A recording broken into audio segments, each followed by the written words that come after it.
Thomas Friedman, who has graciously agreed to moderate the session today and the session tomorrow, joined the New York Times in 1981 and has occupied a succession of chairs, including political and energy reporting in the Middle East.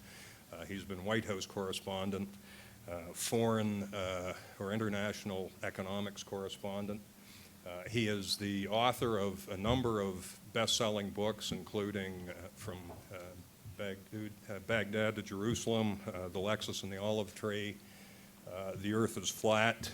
He's the recipient of 3 Pulitzer Prizes, and I believe his plane has landed, and he is soon to be here. So I don't, unfortunately, I don't have my father to introduce, so I will directly introduce Tom. Thank God my book was not called From Baghdad to Jerusalem, though. It's actually very funny. Often it's a very common mistake. I've been introduced as the author of The Lexus and the Palm Tree, and from Beirut to Lebanon. That's a common one. So, anyways, it's a treat to be here. I've been here all along, sitting in the corner, and I would just like to get right to the panel that you've all come here for. I'm honored to have been asked by Imre and RMI to be here and to be the moderator for this panel. So let's get down to business. Let's, all the panelists, would you please join me on stage?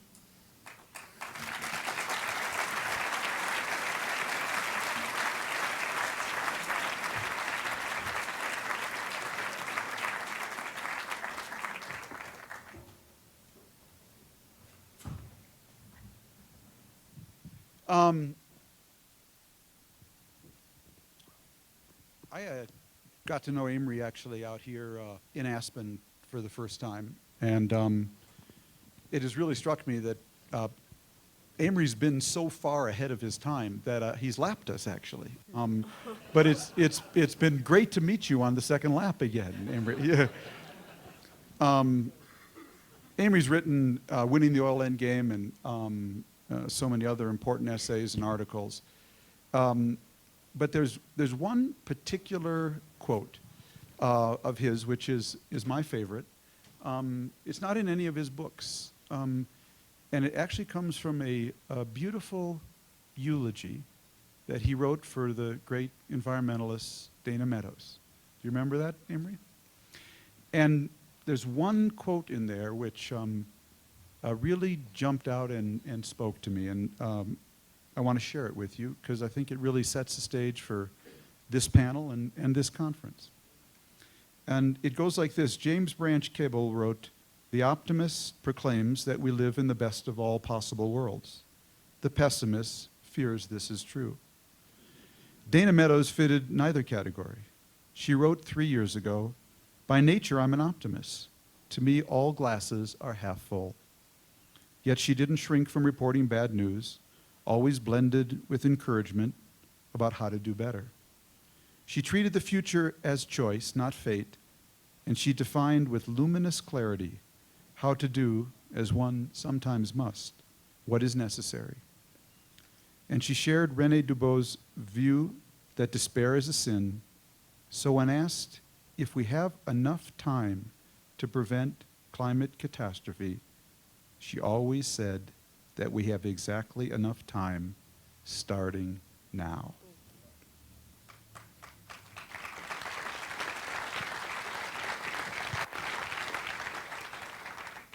Imre, I think that's what RMI is dedicated to. That's what this panel is dedicated to. We have exactly enough time starting now. And the convenient truth, which is the theme of this panel, is that we can do it in a way that is profitable and makes America stronger, richer, more prosperous, and more healthy. With that, let me introduce our terrific panel here. Imre needs no introduction. Majora Carter, prior to founding, and all their bios, their full bios are in your programs, prior to founding Sustainable South Bronx, Majora Carter was a program director at the Point CDC, where, among other projects, she spearheaded the development of the Hunts Point Riverside Park, the first waterfront park on the Hunts Point Peninsula to be developed in more than 60 years. Ashraf Ghani. Ashraf is chairman of the Institute for State Effectiveness, and as an advisor to the UN Secretary General, he advised on the Bonn Agreement for Peace in Afghanistan. While serving as Afghanistan's finance minister, Dr. Ghani instituted a series of successful reforms throughout the country, including reform of the Treasury, Customs, budget, and currency. Governor Pataki, we all know, former New York governor. He is now the founder and chairman of Pataki Cahill Group, a consulting firm concentrating on climate change, energy, and the environment. And Jonathan Rose in the center. Jonathan Rose is president of Jonathan Rose Companies, an award-winning multidisciplinary real estate firm whose mission is to repair the fabric of communities. All of the firm's work uses environmentally responsible development strategies in choosing sites, designing building systems, and selecting materials. Amory, I'm going to start with you, as is appropriate. It's January 2009, Amory. And the new president calls. and she says, and he says, he or she says, Amory, I'm going to give my inaugural speech, and the theme is going to be on energy. My inaugural is going to be built around energy. What should I say?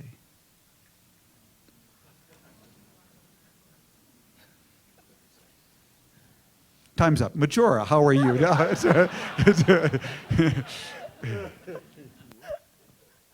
Well, first I'd thank the President for having picked such a wonderful theme. Energy has been too long simply a set of lobbyist agendas rather than pursuing the public interest.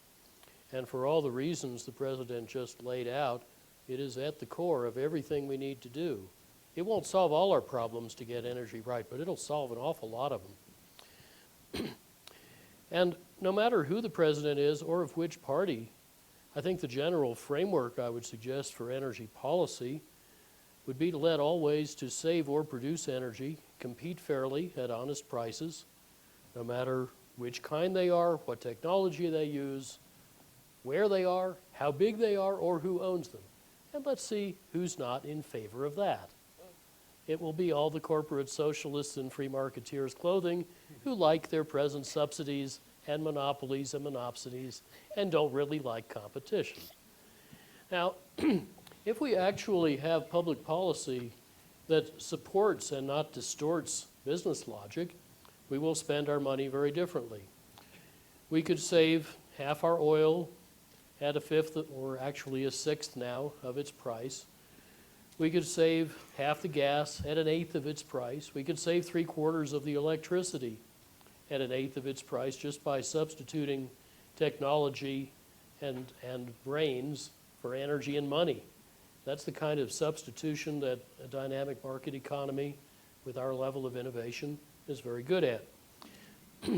There are some specific things we need to do to get out of the way, get out of our own way, like encouraging all the states to reward utilities for cutting your bill, not selling you more energy, as 48 of them now do for electricity, such as having fee-bates for efficient cars, so when you go to the dealer to get a car of the size you want, if it's one of the less efficient models, there's a corresponding fee. If it's one of the more efficient models, there's a corresponding rebate paid for by the fees on the inefficient one. So we broaden the price spread enough that you'll look at the life cycle savings, 14 years worth, not just a year or two. And by the way, the automakers will make more money this way. But I think the main task in public policy is going to be barrier busting.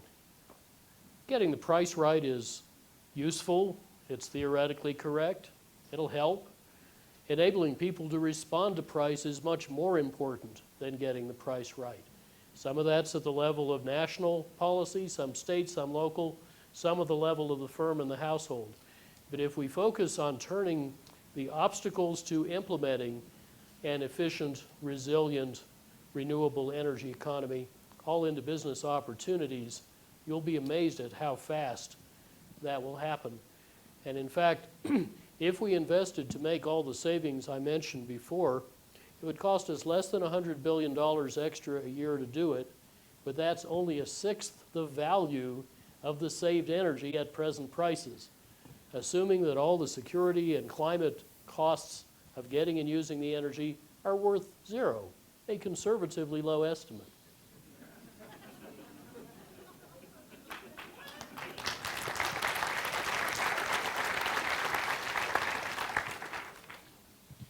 Majora, you know, before we started, I'll confess, you know, I went to different panelists and said, you know, is there anything you want to talk about and what should I ask you? So I went to Majora and I said, well, what should be my first question to you? And she said, well, why don't you ask, well, what's a nice girl like you doing on an energy environmental panel like this? And I said, I can't ask that. I have to be patronizing. I'll get hammered. And so Majora, if I were going to ask, what's a nice girl like you doing in an energy environment business like this, what would your answer be? I wouldn't ask it, but if I were going to ask it. If you did, I would answer it like this.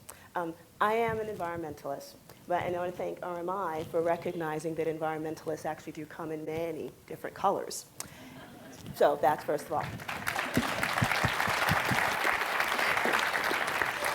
But the kind of environmentalism that I do is called environmental justice, which means that no community should have to bear the brunt of a disproportionate amount of environmental burdens and not enjoy some environmental benefits. And right now, race and class are excellent indicators as where you're going to find where you can walk to parks and see lots of trees, or where you're going to be able to walk to, say, a chemical facility or a power plant or a waste facility. The real reason why I'm on this panel and doing this work at all actually comes from a place of fear.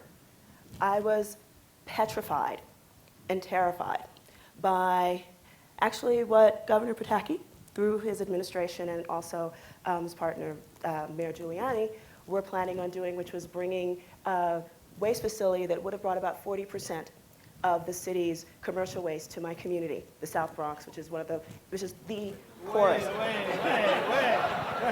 Wait 1 second. It was a city proposal. It was You never approved by the negative- state. You had to give a negative declaration to it in order for it to go forward, and you did. So, can I finish? You can finish. Thank you. Go ahead. So, as I was saying,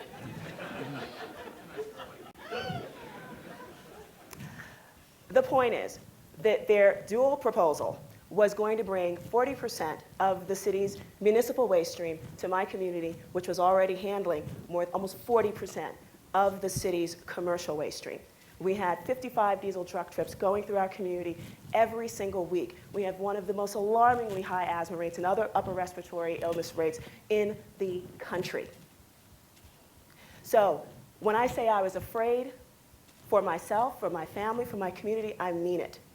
And I knew that if I was going to be a part of the solution, to not just work on greening my own ghetto, but in recognition and honor of all communities, not just, but also please recognize that just because you're looking at a poor, from a very, very poor black community in the South Bronx, but please recognize that there are lots of poor whites that go through what we do as well. Okay, this is a cycle. When we entrench poverty, we make it really easy. And I don't really blame you. I don't. I mean, if you're up that high and you've got the privilege, of politics and financial backings and other resources behind you, you don't have to see what's way down there.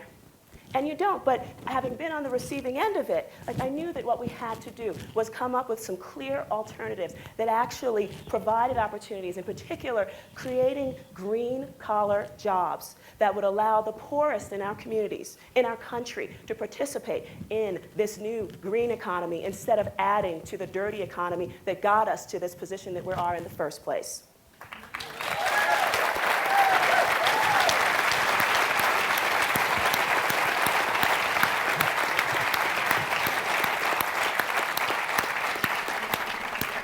Oh, and I just want to let you know, we actually beat that proposal.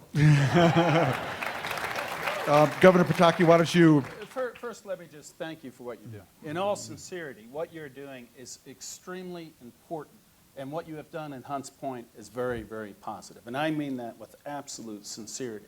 And the issue of environmental justice is one that I have cared deeply about my entire time in public office. I'm not going to get into a longer debate about a particular plant or a facility where we felt legally that a negative declaration was appropriate. But I do want to say, when you look at Hunts Point today, when you look at the Bronx today, it is far better from the quality of air, from the quality of water, from our commitment over, I signed legislation committing over $1 billion to the parks of the Bronx, and I'm sure you're aware of that, which is helping with the parks. And I remember paddling with Jose Serrano down the Bronx River on Earth Day about 8 years ago, when we announced that we were going to turn the Bronx River, which was a polluted mess, into a clean, green, recreational opportunity for the people of the Bronx, and that is in fact happening. So thank you for what you're doing. I don't say that my administration has always done everything right. We didn't try to fly above. We tried to be very aware of what people like you were doing in the community, and I just hope you continue to fight the way you have and succeed the way you have. Thank you. Thank you. George, since you're on the hot seat, I'll go to you. But before I turn to you with my question, I got a little contest.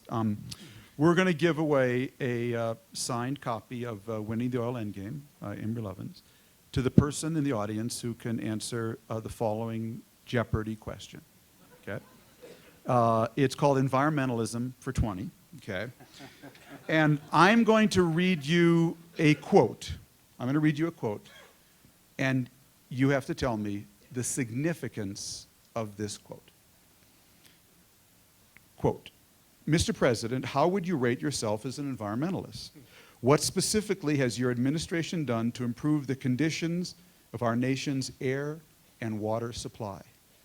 Who can tell me the significance of that quote? Dun, dun, dun, dun, dun, dun. Do I see a hand? Yeah. Good, close, but you're wrong. Yeah. You're a reader of my column. Thank you very much. We have a winner. Okay. That question was asked October 8th, 2004 at the Bush-Kerry debate in St. Louis. It was the only question touching on energy and environment in the last election cycle. George, my question to you is, are we doing any better this time around? I think if that same question were asked today, it would be very hard for the current administration to answer it in a positive way. And I say that reluctantly because I have been a supporter of the president. But when you hear President Clinton, and Amory, thank you for your friendship and having him here. I think it was just terrific to have him present his tour de force about energy and the global situation this evening. You understand that the opportunity to grab this issue and to talk about how energy relates to certainly climate change and what we have to do to protect future generations from the consequences of that, economic opportunity. Today we will send about $1 billion overseas for oil. At the end of the day, we burn the oil, we pollute the air, and the only thing we have is the obligation to spend another $1 billion a day tomorrow to do it again. Imagine if we were investing that $1 billion a day here in the United States, what we could do. So economically, we have tremendous opportunity. And that $1 billion a day, under Freedom Foundation's analysis, 93% goes to governments that do not constitute democratic governments. It is just absurd that we are funding those who are enemies of freedom. We are funding those who, like Hugo Chavez, who directly confront everything the United States stands for and don't have an aggressive policy here. Tom, when you look at policies, there are good policies, but they're not coming from Washington, they're coming from the states. They're coming from California. They're coming from the Northeast. Like we have now. In 2009, the United States will have a mandatory cap on carbon emissions. Not in Washington. Not in much of the country, but in the 10 states of the Northeast who have joined the Regional Greenhouse Gas Initiative, because we understand the importance of this from the standpoint of climate and from the standpoint of economic opportunity.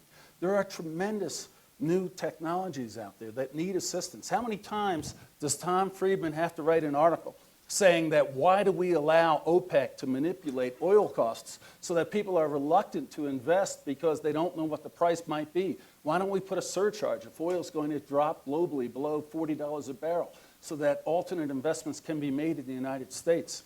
It's all going to happen. It's a George, let me question ask, of let me when. ask a question then, and it's, I want to get back to something Amory raised. If the economic logic of Amory Lovins and the Rocky Mountain Institute is so clear, and George, if the national security, strengthening America logic that you've articulated is so obvious, and I believe both are, why, even in this election cycle, do we not hear in the Republican debate and Democratic debate people talking with the same conviction you just have as Amory just did and Bill Clinton did? Why is that not happening? Perhaps because at the last debate there was only one question asked.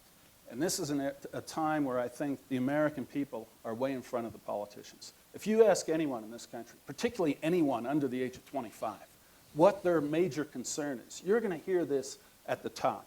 If you ask the political polls where they stand, you're not going to see it there. You're going to see the traditional issues, health care, economic growth, security. But this is an area where politicians have to look beyond the polls and look at what the people really care about and what matters. And I just wish we would have a leader from both parties, preferably, standing up and saying that it might not show up in the polls, but it shows up in people's minds and hearts, and we have to deal with it. Amory, I want to go back to you just for a second. What is it when GM looks at your proposals, when they look at Fiber Forge, which is a factory that the Rocky Mountain Institute supports to provide clean, light materials for cars, why doesn't it compute? The car industry is the toughest thing to tackle. We knew it would be. I've been a cultural repairman there for 16 years now. I think this is the year we turn the corner. And some companies have new leadership. You may have noticed 2 of the big 3 are now led by people from outside the auto industry. There is incredible competition. It's changing the managers or their minds, whichever comes first. And the technology is coming together now with the market requirements. Regardless of whether we have stiffer CAFE standards, they know they got to do something about fuel economy and carbon emissions. And by the way, while they're at it, improve safety and make cars more affordable. The kind of solution we've been working on can do that, but these are very, very large, ponderous organizations with peculiar behaviors.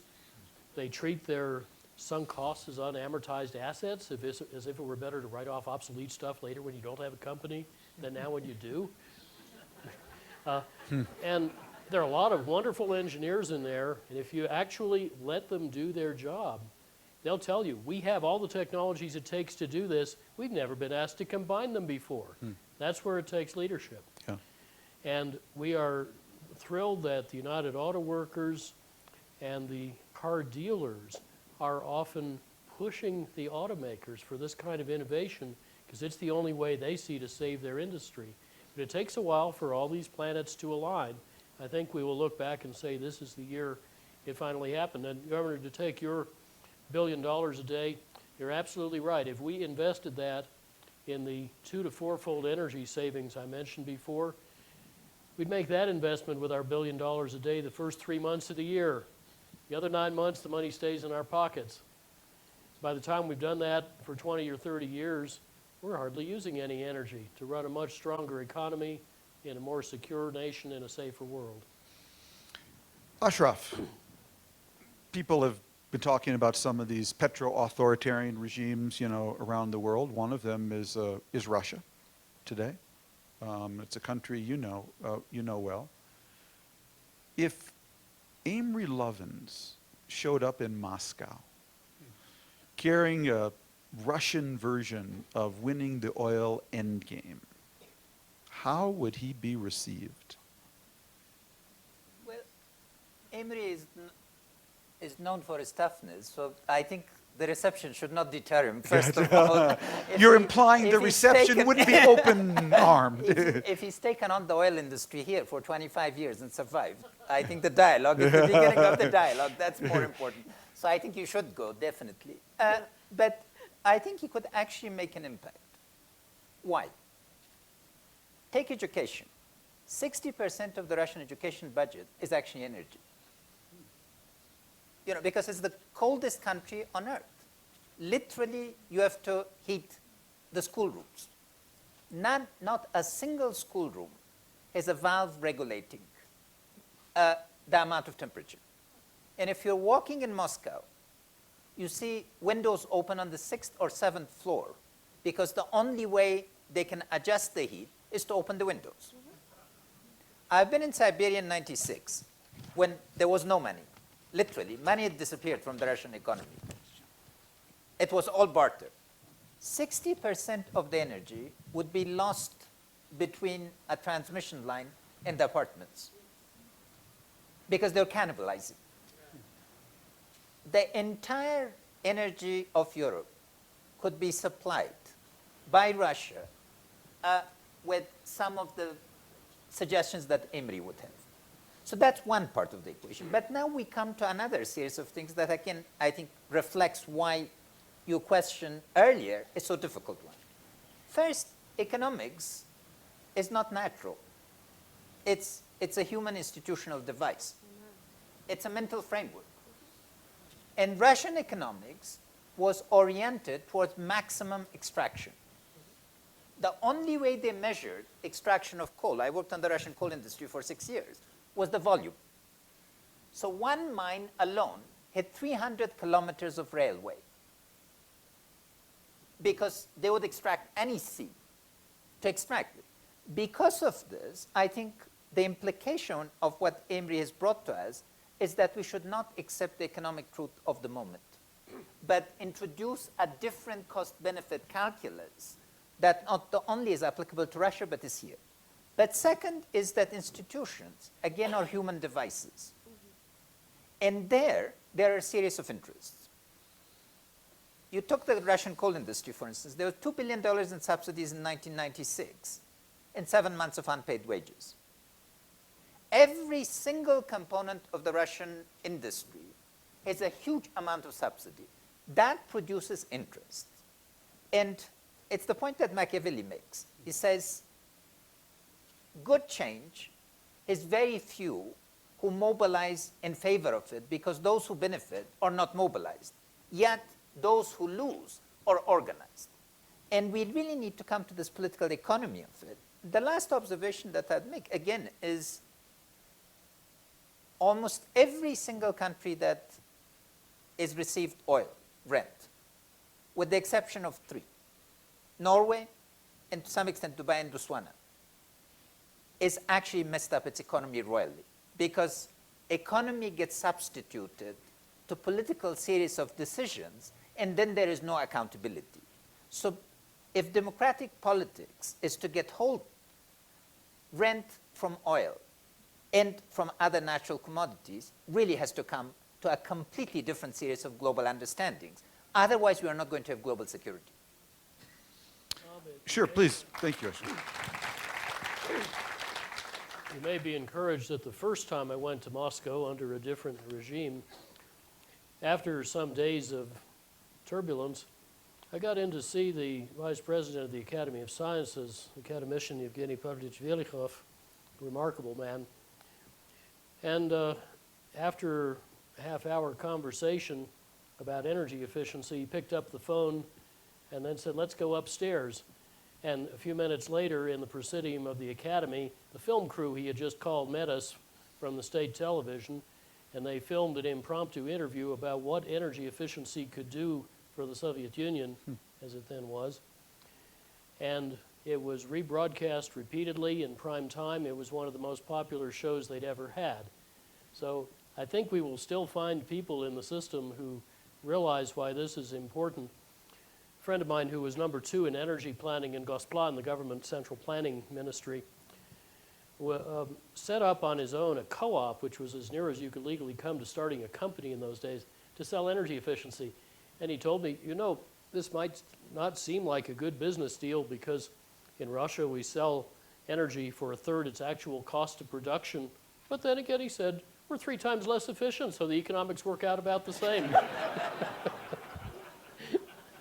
And by the way, the Academy did publish our book Factor 4 and is working on a translation of Natural Capitalism if they figure out what title they would find.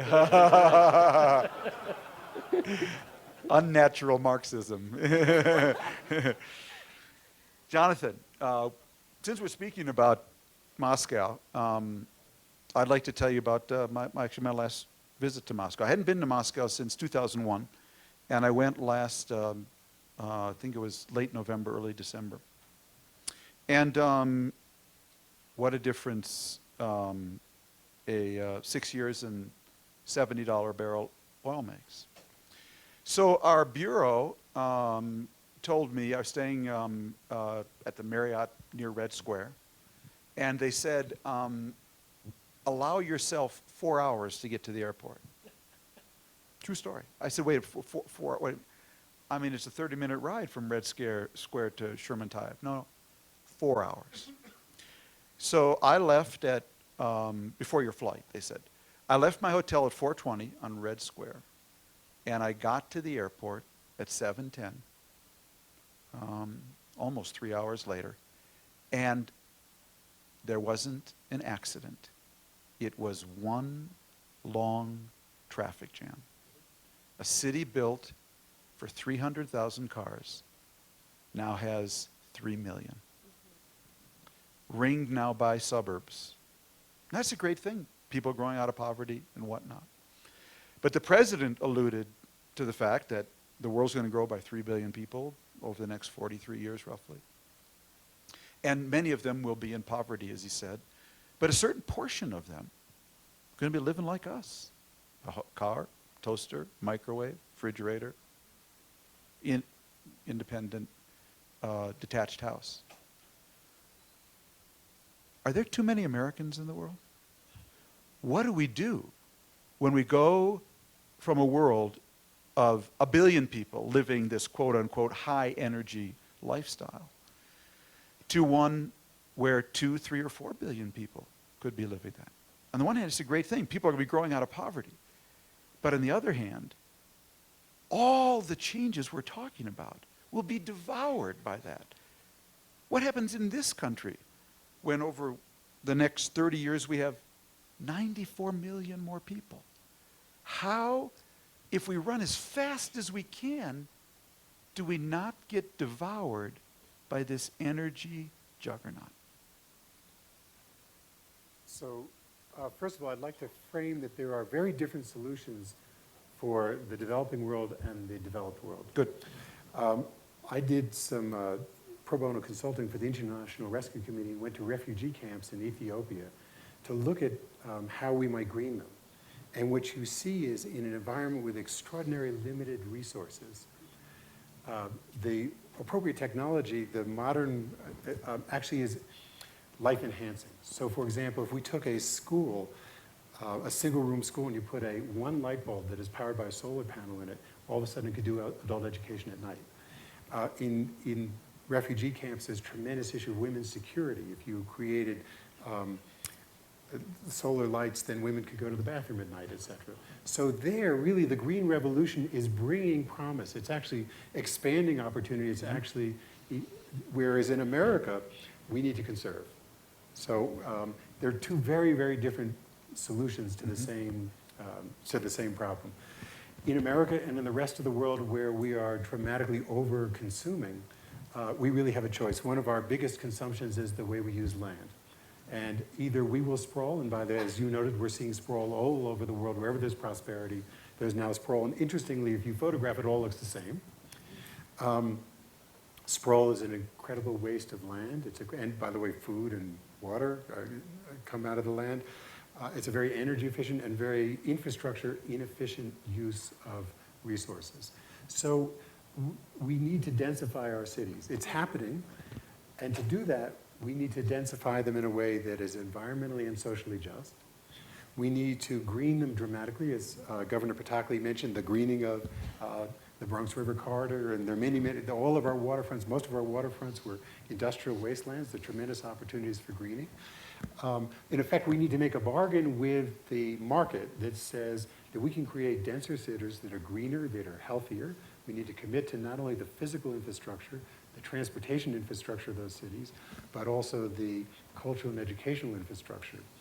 And if we do that, then we can make cities that are so attractive, so green, so prosperous, so thriving, such great places to come, whether for low-income green jobs, middle-income jobs, high-income jobs, that they will compete with the suburbs.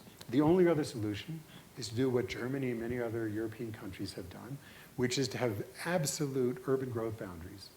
And, but Germany is dealing with a declining population. So you simply say, to Here's here the and no line. further. This, Here's the line. This is agriculture and wilderness, and this is the city. That you see that very, very successfully happen in Europe. You're beginning to see that happen in America. We have a Supreme Court that's not been so in favor of that, but in fact, that is part, what we really need is holistic planning that combines infrastructure, jobs, investment, but basically it's an investment strategy that is needed. Joe, you're nodding your head. Let me reframe the question that I first asked Amory. What would make the biggest difference in terms of government policy, whoever the new administration is in the new Congress, for bringing the efficiencies and opportunities of green to a community like the South Bronx? First, we have to recognize that when we help environmental justice communities, we are actually helping the larger environment. I have to admit, no disrespect intended, but I'm often frustrated by the media and the way they represent environmentalism, and people seem to care more about polar bears than they do about poor people and how they actually live. And the bottom line is, with environmental justice communities being point sources for these greenhouse gases, it makes sense, especially in urban areas, to go to those places and figure out how do you create opportunities for people, who are at the lower end of the pole, to actually work to restore those buildings. How do, we just discovered recently that 80% of New York City's energy emissions, came from, inefficiently designed buildings. What would it mean if we're a community like mine that has a 25% unemployment rate? That's here in the world's richest city. People have issues like that. And what would it mean if we became, especially now that New York City is planning on doing this like Green City Initiative, Plan NYC, how interesting would it be if we really thought, making sure we're bringing people along to do that? We have a project called an eco-industrial park that we're trying to work on, which looks at one of the only pieces of industrial land left in the South Bronx that has barge and rail access, that it would be a collection of businesses that recycle and use recycled material and create hundreds of jobs, take trucks off the road, use alternative power. But our city right now, despite their huge greening initiative, is planning to build a 2,000-bed jail there. That would not be comprehensive planning. That was not me. Not you, no. But that would be, to support Well, Jonathan Joe, there, let me just ask you, comprehensive. because we keep, I don't get a satisfactory answer to my question before. The logic is so clear. Yeah. The political logic, the economic logic, the logic of bringing people out of poverty. What is standing in the way? I haven't gotten a good answer. The president talked about breaking down barriers. What is it campaign finance reform we need? What's standing in the way? Because if the logic is this clear, either the logic is wrong or something is standing in the way that we need to tackle that's very big. Right, it's an understanding that people from all different classes need to participate in this green revolution economically. It is not about like the people in the upper echelons of society making a fortune. Sometimes it is in the developing world, taking a family from $1 a day up to $2 a day. Sometimes it is, for a young woman who's 18 years old in the South Bronx who wants to date a drug dealer because guess what? He's one of the only people with a job, or what they consider a job. Why aren't we figuring out how we pull people together and do it in a way that we know is going to actually restore the dignity of all people, including and the planet? I mean, we don't. I mean, it's politically expedient to do nasty things in poor communities. I don't care if they're here or in developing in countries. And right now, I come from a place where I absolutely know how expendable we're considered, which is why permits are constantly given, which is why you continue to see things like whether it's jails or whether it's waste facilities, because we actually we exist as regional sacrifice zones so other wealthier communities can enjoy the lifestyle they have. But if we think about what we're doing to this world, like I was shocked, but not surprised to find out that many suicide bombers also often do it, not just for the grace of Allah, but because it leaves their family in a better economical position. This is happening here. And if we can't see this as an opportunity, knowing that we're sending the planet down the tubes, hell in a handbasket real quick, and it's because of these kind of intolerances toward people that we do not consider as important as ourselves. That's what's going to keep us going in the same direction we're going in. Well, and remember, Amory? remember that to keep somebody in that jail costs about as much as sending them to a good Ivy League college. The only difference is curriculum. But it's, so short answer, the reason you haven't got a satisfactory answer to what's in the way is there are about 60 or 80 distinct market failures, more politely I'll call them obstacles, to buying energy efficiency. We listed them 10 years ago in a publication called Climate, Making Sense and Making Money. And in the facing column, it says, what's the business opportunity each one can be turned into? For example, the President talked about retrofitting buildings in New York. Well, the landlord in New York marks up the utility bill. That's one of his profit centers. You have to change that. Why should you fix up your office or your apartment if you don't own it, and why should the landlord do it if you pay the utilities? That's a split incentive. We're designing a drop-in lease rider to solve that problem. But there are 24 different parties in the commercial real estate value chain, each with stunning perfection, rewarded for wasting energy and penalized for saving it. Each of those is a showstopper. Each one is a business opportunity. Each one requires meticulous, prolonged attention to detail. Paying attention is the most important thing we've been missing.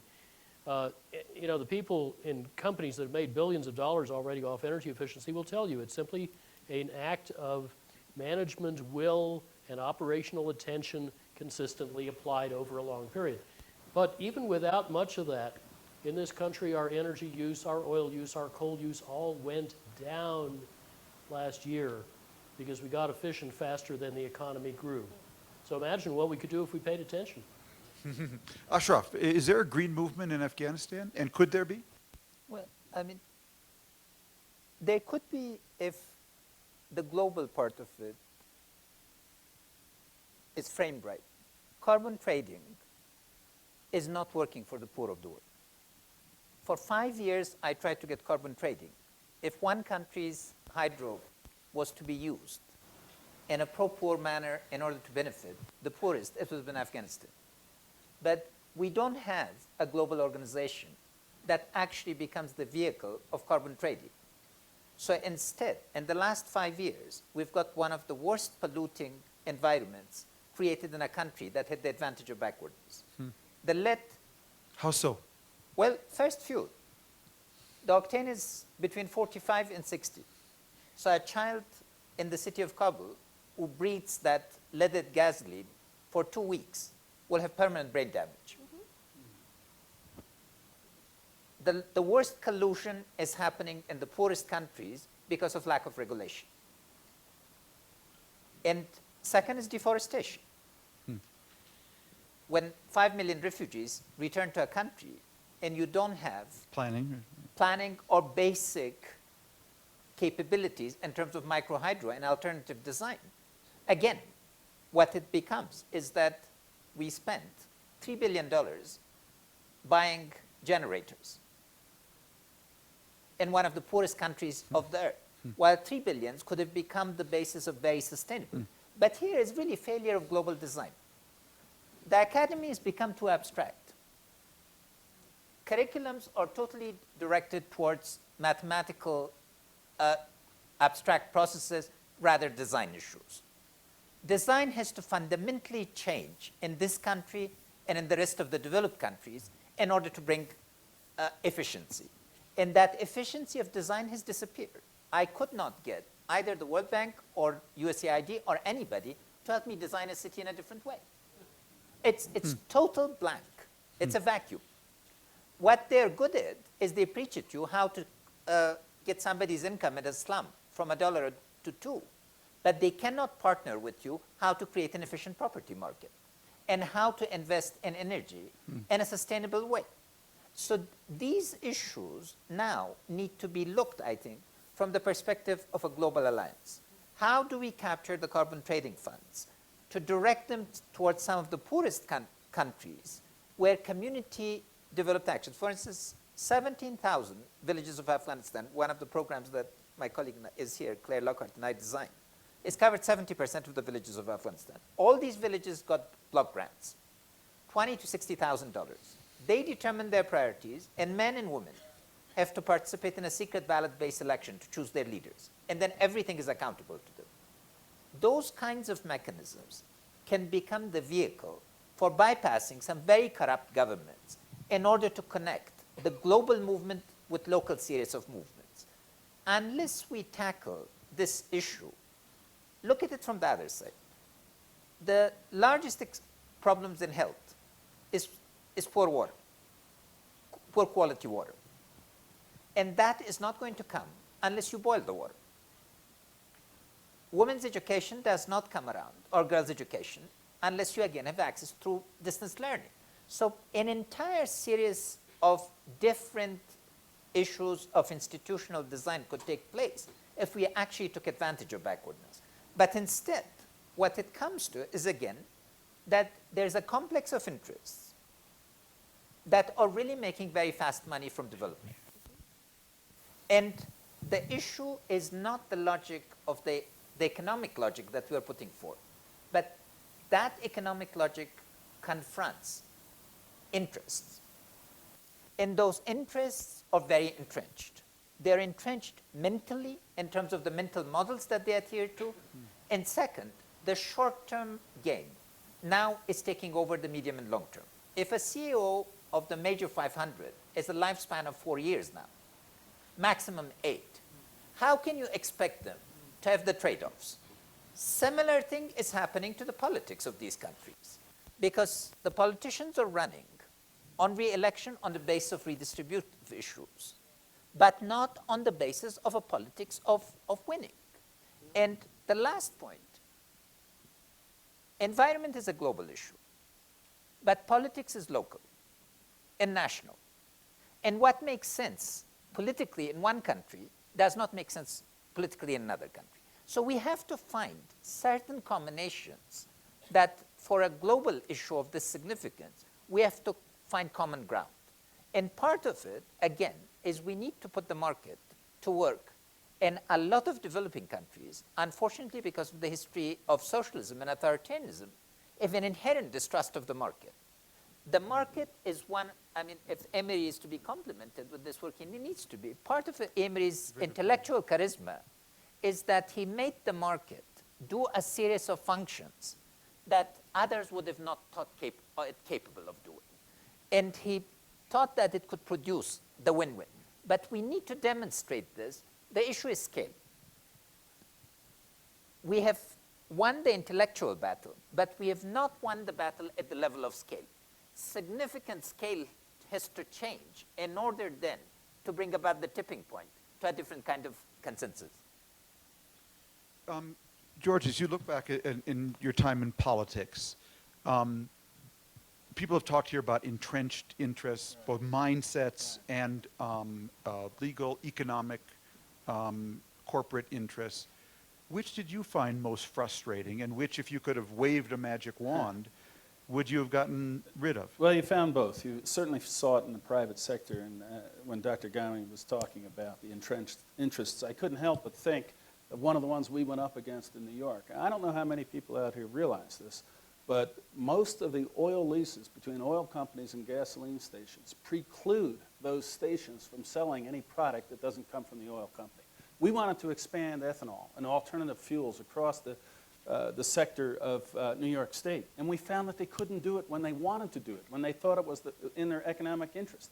That's an entrenched interest Yeah. fighting against the public interest. So we passed a law saying it's void is against public policy, and now we allow those gasoline stations to do it. We should do that as a national policy. But then you also saw the political interests who had parochial interest in a particular industry that might be polluting and say, well, we need the jobs anyway. And I think what we have to do is look beyond that. We have to make the case not just for the next election, for the CEO's 4 or 5 or 6 year term, but I think the people are aware that if you appeal to their better instincts and their better nature and say, look, we're going to have to go through a transition here, but look where we're going to be at the end, that you can overcome it. You've been frustrated, we've all been frustrated by the lack of any real national aggressive policy to change this. What it takes, I think, are a few victories, a few tangible victories where the public can say, look, it is actually working. I think in the automobile, alternate fuel industry, we can see that in a very short period of time. And then you need a champion. And I have to give credit here to Al Gore, because you had groups like RMI and Amory and others raising this issue for a long time, but till you had a global champion stand up here and say this is important in a very high profile level, you wouldn't have had the politicians, the public policy following behind that recognition. So I think we have to have some tangible victories, which I think will come relatively soon, I think particularly in the fuel area, in the area of alternate vehicles, and then you have to have that champion standing up for those changes. John, You please. already had a really nice example in New York State that I don't think people might know about.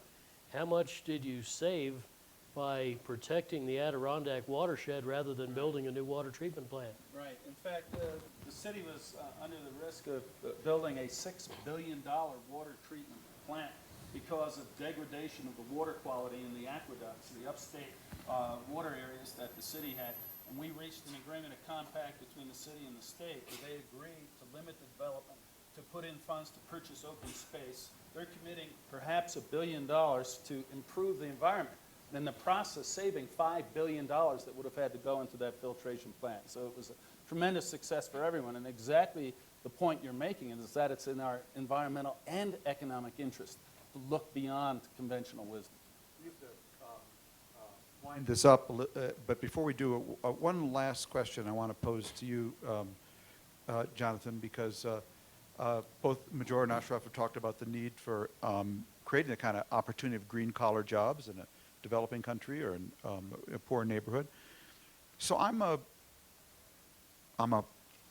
builder, and I decide I want to build a office building in the South Bronx.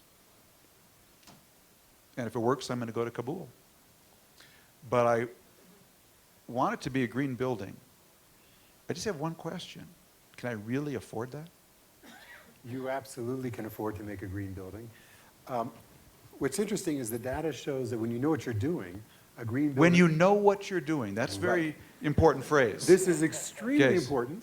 And by the way, I always say that if you're really advanced in green building, hire the best architects, engineers, et cetera, you can, because why would you want to play with people who don't know what they're doing? And if you don't know what you're doing, why would you want to hire an amateur? You should hire the best architects and people who really know what they're doing. And then pay them for what they save, not what they spend. And that, Amory's right. It'd be great to change the incentives and how they're compensated. But the point is that there's a lot of national data that shows that in the greening of buildings costs between 1 and 5, maybe 7% maximum to green them. Now, when you're greening them, you're not only achieving all the energy savings. And by the way, I do a lot of work in green affordable housing, in which we green affordable housing for 0 to 1%, because there's no more money. You don't get more money to build affordable housing just because you want to make it green. What is interesting is that cost is completely paid for by the energy savings.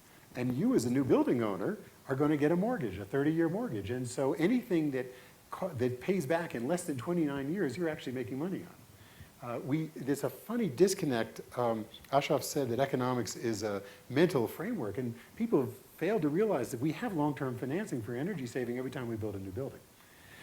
But the great thing is that not only will the energy savings pay for themselves easily in a 30-year mortgage, but they will also pay for healthy, non-toxic materials, for lots of daylighting, for fresh air, all which lead to worker productivity, make people happier, lower turnover, and create much, much better places, green roofs. And so economically it completely works.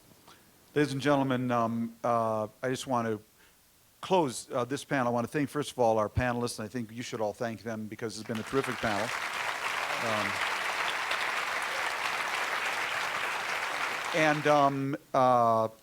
If it is true, Amory, as Dana Meadows said, that we have just enough time starting now, please note we have started now. Thank you very much.